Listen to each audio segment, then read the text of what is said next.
ಅಸ್ಲಾಂ ವಲೈಕುಂ guys, welcome back to my new vlog. ಇವತ್ತು ನಾವು ಬಂದಿರೋದು ಆಗ್ರಾಕ್ಕೆ. ಆಗ್ರಾ ಅಂತ ಬಂದ್ರೆ ನಮಗೆ ಮೈಂಡ್ ಬರೋದೇ ಫಸ್ಟ್ ಪ್ಲೇಸ್ ಹೆಸರು Taj Mahal. Yes of course, ಇವತ್ತು ನಾವು ಬಂದಿರೋದು ತಾಜ್ ಮಹಲ್ ನೋಡೋದಕ್ಕೆ. ನೋಡಿ, ದೂರದಿಂದನೇ ಎಂಟ್ರೆನ್ಸ್ ಅಲ್ಲಿ ಎಷ್ಟು ಬ್ಯೂಟಿಫುಲ್ ಆಗಿ ಕಾಣ್ತೈತೆ ದೂರದಿಂದ ಅಂತ. ದೂರದಿಂದನೇ ಇಷ್ಟು ಬ್ಯೂಟಿಫುಲ್ ಅಂದ್ರೆ ಹತ್ತಿರದಿಂದ ಇನ್ನೂ ಎಷ್ಟು ಬ್ಯೂಟಿಫುಲ್ ಆಗಿ ಕಾಣಲ್ಲ. ಅದನ್ನು ಒಂದ್ಸತಿ ನೋಡ್ಕೊಂಡು ಬರೋದ ಬನ್ನಿ. ಇದ್ರ ಬಗ್ಗೆ ಹೇಳ್ಬೇಕಪ್ಪ ಅಂದ್ರೆ 17ನೇ ಶತಮಾನದಲ್ಲಿ ನಿರ್ಮಿಸಲ್ಪಟ್ಟಿದೆ. ಅಂಡ್ ಇನ್ನೊಂದು ಸ್ಪೆಷಾಲಿಟಿ ಏನಪ್ಪಾ ಅಂದ್ರೆ, ಪ್ರಪಂಚದಲ್ಲಿ ಏಳು ಅದ್ಭುತದಲ್ಲಿ ಒಂದಾಗಿರುವಂತ ಪ್ಲೇಸ್ ನಮ್ಮ ತಾಜ್ ಮಹಲ್. ಎಂಟ್ರಿ ಆಗಿದ ತಕ್ಷಣ ನಾವು ನೋಡಿದ್ದು full park type, greenery type ಇತ್ತು. ಇನ್ನು ಹತ್ರ ಮೇಲ್ ಹತ್ತು ಹೋಗಿದ ತಕ್ಷಣ ನಮಗ್ ಗೊತ್ತಾಯ್ತು, ರಿಯಲೈಸ್ ಆಯ್ತು ತಾಜ್ ಮಹಲ್ ಎಷ್ಟು ದೊಡ್ಡದಾಗಿ ಮತ್ತು ಎಷ್ಟು ಬ್ಯೂಟಿಫುಲ್ ಆಗಿ ಕಟ್ಟಿದ್ದಾರೆ ಅಂತ. ಅವಾಗ ನಮಗೆ ರಿಯಲೈಸ್ ಆಯ್ತು.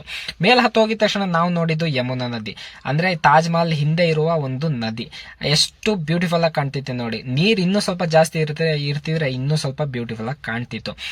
ಪಬ್ಲಿಕ್ ಸ್ವಲ್ಪ ಕಡಿಮೆನೇ ಇತ್ತು. ಯಾಕಪ್ಪ ಅಂದ್ರೆ ನಾವು ಹೋಗಿದ್ದು ಸ್ವಲ್ಪ ಸಂಜೆ ಟೈಮ್, 5 ಗಂಟೆ ಆಗಿತ್ತು. 6 ಗಂಟೆಗೆಲ್ಲ ಕ್ಲೋಸಿಂಗ್ ಟೈಮ್ 6 ಗಂಟೆ. ಅದಕ್ಕೆ ಸ್ವಲ್ಪ ಪಬ್ಲಿಕ್ ಕಡಿಮೆನೇ ಇದೆ. ಸಂಜೆ ಆಯ್ತು. ಸಂಜೆ ಆಗಿದ ತಕ್ಷಣ ನಾವು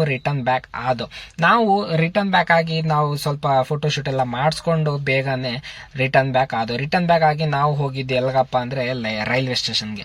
ಇವತ್ತಿನ ವ್ಲಾಗ್ ಅಲ್ಲಿ ಇಷ್ಟ. Love you, take care, bye.